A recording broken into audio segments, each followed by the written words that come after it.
नमस्कार, मी अर्चना. आज अश्विनी स्वादिष्ट किचनमध्ये आपलं पुन्हा एकदा स्वागत करते. आता सध्या सगळीकडे परीक्षांची धामधूम सुरू आहे. सगळ्या मुलांच्या वार्षिक परीक्षा सुरू आहेत. पण काही दिवसातच या परीक्षा संपतील. तेव्हा प्रत्येक घरामध्ये असेल की आई आज तू मला खायला काय देणार आहेस. प्रत्येक वेळेला मुलांना काहीतरी वेगळं खायची इच्छा असते. आईच्या पुढचा यक्ष प्रश्न असतो, आता मी प्रत्येक वेळेला मुलांना खायला काय करून देऊ. आजचा जो पदार्थ मी तुम्हाला दाखवणार आहे तो त्यासाठी एक उत्तम पर्याय तुम्हाला ठरू शकतो. आज आपण पंचामृताचा केक तयार करणार आहोत, जो मुलांना नक्की आवडेल. स्वादिष्ट आहे आणि अतिशय रुचकर आणि अतिशय पौष्टिक हा पदार्थ आहे. आता पंचामृत म्हटलं की 5 पदार्थांचं मिश्रण, म्हणजे दूध, दही, मध, तूप, साखर या पदार्थांचं मिश्रण म्हणजे आपलं पंचामृत, जे आपण देवाधर्मामध्ये आपण वापरतो, नैवेद्यासाठी वापरतो. हेच पंचामृत वापरून आपण एक सुंदर केक बनवणार आहोत. तर त्याच्या आधी आपण साहित्य पाहूया आणि मग लगेचच कृतीकडे वळूया. आता केकसाठी लागणारं साहित्य आपण पाहूया. 1 वाटी आपण बारीक रवा घेतलेला आहे. जर तुमच्याकडे बारीक रवा नसेल तर तुम्ही जाड रवा थोडा मिक्सरला फिरवून बारीक घेऊ शकता. पाऊण वाटी दूध घेतलेलं आहे. अर्धी वाटी दही आहे. पाव वाटी साजूक तूप आहे. पाव वाटी पिठी साखर आहे. पाव वाटी मध आहे. आता एक तुम्हाला महत्त्वाची गोष्ट सांगते, ज्या वाटीने तुम्ही रवा घेणार आहात त्याच वाटीने तुम्ही बाकीची मापंसुद्धा घ्या, म्हणजे अगदी व्यवस्थित तुमचा केक तयार होईल, कुठलंही त्याच्यामध्ये चुकणार नाही. आपण रंग येण्यासाठी 7-8 केशराच्या काड्या दुधात भिजवून घेतलेल्या आहेत. पाव चमचा वेलदोडा पावडर आहे. पाव चमचा खायचा सोडा आहे. 1 चमचा बेकिंग पावडर आहे. आणि काजू किसमिसचे आपण बारीक तुकडे करून घेतलेले आहेत. आणि 1 चिमटीभर आपण मीठ घेतलेलं आहे. आता या संपूर्ण साहित्यामध्ये आपला पौष्टिक असा पंचामृत केक तयार होईल. ते आता आपण पुढे पाहूया. आता आपण केकचं साहित्य एकत्र करून घेऊयात, मिश्रण तयार करूयात केकचं. त्यासाठी आपण आधी पंचामृत तयार करून घेऊयात. मी आधी दही घेतलेलं आहे पातेल्यामध्ये. त्याच्यामध्ये मी आता साखर घोटून घेणार आहे, म्हणजे मग त्या दह्याच्या गुठळ्या पूर्ण सुटून जातील. आपल्याला अगदी मऊ बॅटर लागेल ना केकसाठी, तर त्यासाठी मी आधी ते घोटून घेते.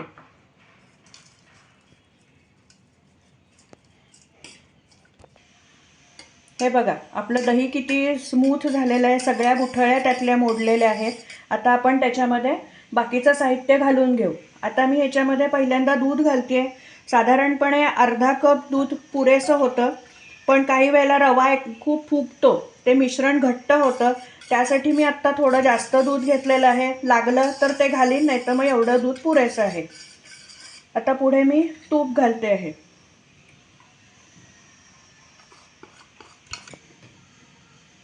मध घालून घेते. हे बघा, आता आपल्या पंचामृताचं सगळं साहित्य आपण एकत्र करून झालेलं आहे. आता ह्याच्यामध्ये मी रवा घालते आणि तो छान फेटून घेते. रवा घातलाय. वेलदोडा पावडर घालते. आपण केशर भिजवून घेतलेलं आहे दुधात, ते घालते. आणि 1 चिमटीभर मी मीठ घालते, कारण कुठल्याही गोड पदार्थात आपण थोडंसं मीठ घातलं ना की त्याची चव अजून जास्त खुलून येते. त्यामुळे थोडंसं आपण मीठ घालतो. आता आपण हे सगळं मिश्रण छान एकत्र करून घेऊया आणि एक 5 ते 10 मिनटं आपण तो रवा भिजण्यासाठी मिश्रण झाकून ठेवूयात. बघा, आपलं मिश्रण सगळं तयार झालेलं आहे. मी आता हे मिश्रण 10 मिनटं झाकून ठेवते. तोपर्यंत मी कढई प्री हीट करण्यासाठी ठेवते. आज मी तुम्हाला कढईत कसा केक करायचा हे दाखवते. त्याऐवजी तुम्ही कुकरमध्ये सुद्धा केक करू शकता. फक्त कुकरमध्ये करताना तुम्हाला शिट्टी आणि रिंग या दोन्ही गोष्टी काढून ठेवायच्या आहेत. ही गोष्ट लक्षात घ्या.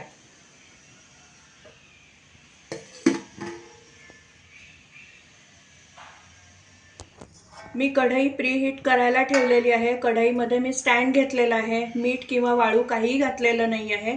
आणि ती मी आता झाकून ठेवते एक 10 मिनटं, आपलं जोपर्यंत बॅटर मुरतंय तोपर्यंत. आपण आता केक पॅन तयार केलेला आहे. पॅन तयार करण्यासाठी मी या भांड्याला पूर्ण सगळीकडे साजूक तूप लावलेलं आहे आतल्या बाजूनी आणि त्याच्यावर माझ्याकडे बटर पेपर होता, तो मी त्या मापाने आतमध्ये घातलेला आहे। जर तुमच्याकडे बटर पेपर नसेल तर काही हरकत नाही, सगळ्या डब्याला आतनं तूप लावा, कणिक किंवा मैदा घेऊन तो त्याच्यावर भुरभुरावा आणि जास्तीतलं कणिक किंवा मैदा जे घेतलंय ते बाजूला काढून ठेवा। आता आपलं हे जे मिश्रण आहे केकचं ते बघा छान तयार झालेलं आहे। तुम्ही पाहू शकता रवा केवढा फुगून आलेला आहे, खूप घट्ट झालेलं आहे मिश्रण। आपण मगाशी जे थोडं दूध बाजूला ठेवलं होतं ते आपल्याला या मिश्रणात घालायला लागणार आहे, म्हणजे ते व्यवस्थित सरसरीत होईल।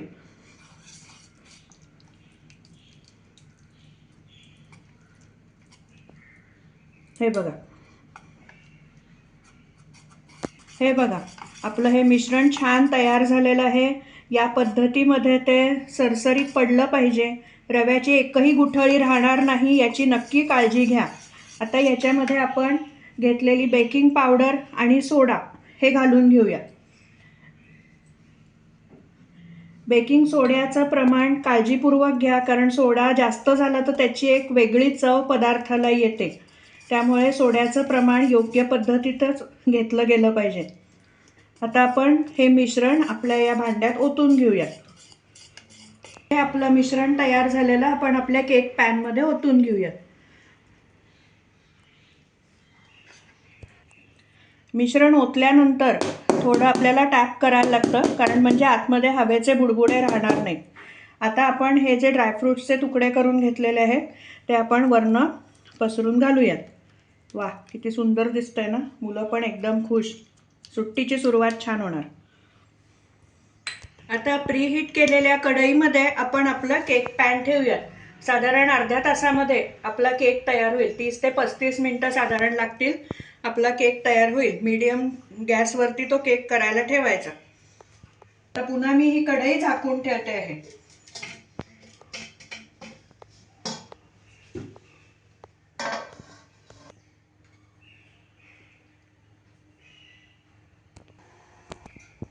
तीस मिनिटं झाली आहेत, मी गॅस बंद केलेला आहे। आपण आता वरचं झाकण काढून बघूया आपला केक कसा तयार झालेला आहे। वा, मस्त तयार झालाय। टूथपिकने बघूयात आपण आता। हे बघा सरळ टूथपिक बाहेर आलेलं आहे, काही त्याला चिकटलेलं नाहीये, म्हणजे आपला केक छान तयार झालेला आहे। आता मी हे केक पॅन बाहेर काढून ठेवते। केक गार झाल्याशिवाय आपल्याला केक कट करायचा नाहीये, कारण तो निघणारच नाही व्यवस्थित, खालचा भाग चिकटून राहील।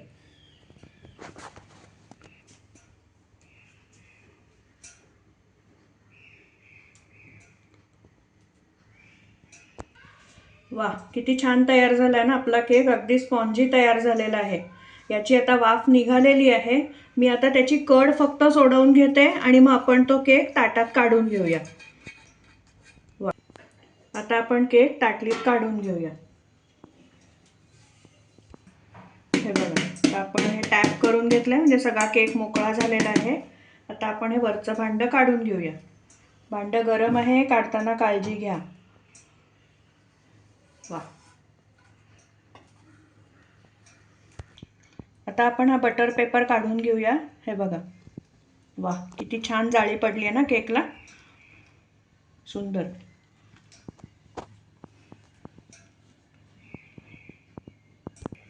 आता आपण आपला केक डिशमध्ये काढून घेऊया।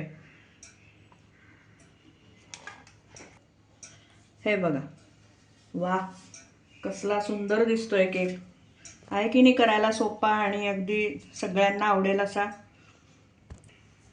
हा आपला पौष्टिक पंचामृताचा केक तयार झालेला आहे। अगदी लहानांपासून ज्येष्ठांपर्यंत सगळ्यांना आवडेल असा हा केक आहे। तुम्ही सगळ्यांनी नक्की करा आणि मला कमेंट करून कळवा। आता मी तुम्हाला आपला केक कट करून दाखवते, किती हलका झालाय, छान।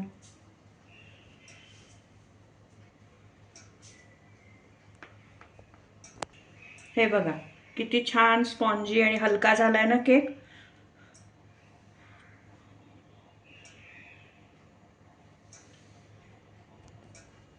आपला पौष्टिक पंचामृताचा केक करून तयार झालाय। काय दिसायला सुंदर दिसतोय, आणि त्याचा रंग तर बघा एकदम लाजवाब. तुम्ही या पद्धतीने नक्की केक करा. अगदी लहान मुलांपासून मोठ्यांपर्यंत घरातल्या सगळ्यांना हा केक आवडेल. मुख्य म्हणजे त्यामध्ये आपण मैद्याचा वापर केलेला नाही आहे, त्यामुळे तो पौष्टिक आहेच. शिवाय पौष्टिकता वाढवण्यासाठी आपण त्यामध्ये केशराचाही वापर केलेला आहे. केशर नसेल तर त्या ठिकाणी तुम्ही खाण्याचा रंगही वापरू शकता. एक चिमूटभर रंग घाला, तुमच्याही केकला असा सुंदर रंग येईल. या पद्धतीने पंचामृत केक तुम्ही करा आणि मला नक्की कमेंट द्या. आजचा पंचामृत केकचा व्हिडिओ तुम्हाला आवडला असला, ही रेसिपी आवडली असली तर पटकन व्हिडिओला लाईक करा, जास्तीत जास्त लोकांमध्ये लिंक शेअर करा आणि चॅनलला सबस्क्राईब करा. सबस्क्राईब करताना शेजारचं बेल आयकॉनही दाबायला विसरू नका, म्हणजे वेळोवेळी पाठवलेली नोटिफिकेशन्स तुमच्यापर्यंत अगदी लगेच पोहोचतील. पुन्हा आपण नवीन अशा छानशा टेस्टी स्वादिष्ट रेसिपीसह लवकरच भेटूया. तोपर्यंत धन्यवाद.